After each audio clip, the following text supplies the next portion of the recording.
Hello, and welcome to Jersey Matters. I'm Larry Mendte. On this week's show, the investigation into the siege on the Capitol building continues. We talk with New Jersey Congressman Donald Norcross, who was inside the building when the mob moved in. Former chair of the Republican Party, Doug Steinhardt, abruptly drops out of the governor's race. We'll talk with his former opponent, Jack Ciattarelli, who is now the clear frontrunner for the nomination. And musical talent across New Jersey audition for a chance at a career in music. But first, my interview with Democratic South Jersey Congressman Donald Norcross, who voted to impeach President Trump this week.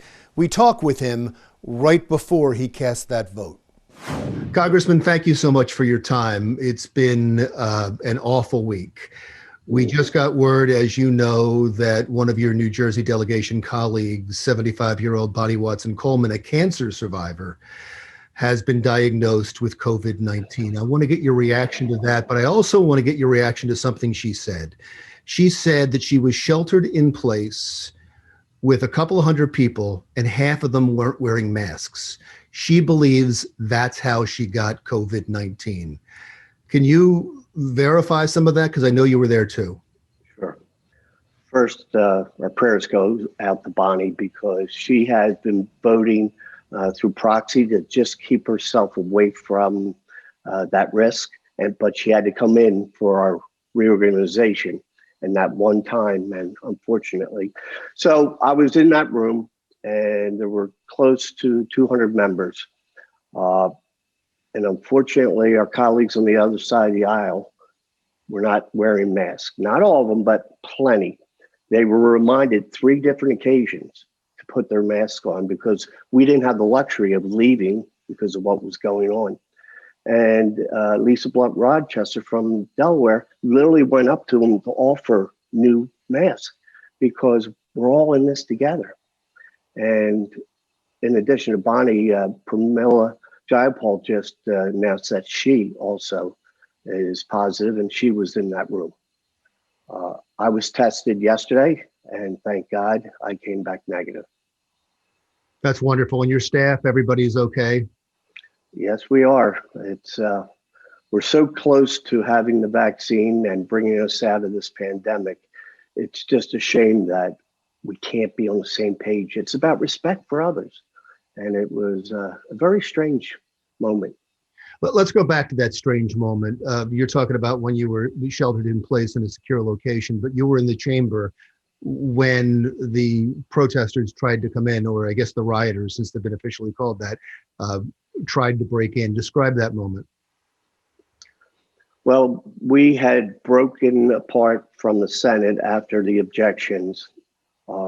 On the Democratic side, we had only 26 people on the floor because of the COVID regulations being the space that it was.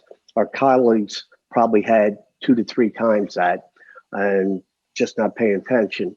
And my chief of staff sent me a text saying they're marching up from the White House. And, you know, we're not watching the feeds in there, but certainly we're now starting to pay attention. And wasn't but 10 minutes later that Speaker Pelosi was up on the rostrum and they whisked her off very quickly.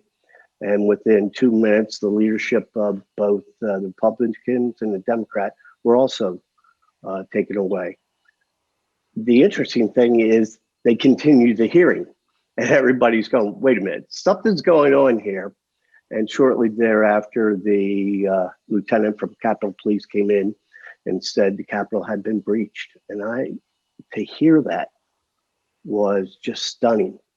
And 5 minutes later, he says there has been a release of tear gas in the rotunda, which is right up the hall. Please pull out your gas masks, which are under our seats. And he's starting to brief us that you might have to hit the deck literally, and that the chairs are built so that they would protect you. So literally we had police on every door. And then I noticed they started putting furniture up against the doors. And they said, remain calm, we're safe. I'm not sure everybody felt that at that moment. We were on the floor, but around the top were probably about 25 additional members. And then they decided that they were going to evacuate us. And as we were going out the door, I was helping one of my colleagues who's a little bit older and challenged. And you heard somebody yell, "They're in the chamber, let's move it." Well, that got people's attention. And as I was going down the steps, I heard what I thought was the glass breaking, but apparently it was the shot on the other end of the hallway where the woman came through the door. Wow. Yeah, no, I mean, we watched it, all of us watched it on television. It was part of history. When we come right back, I'll continue my conversation with Congressman Donald Norcross. We talk about impeachment, the 25th Amendment, and trying to bring the country back together. That's next.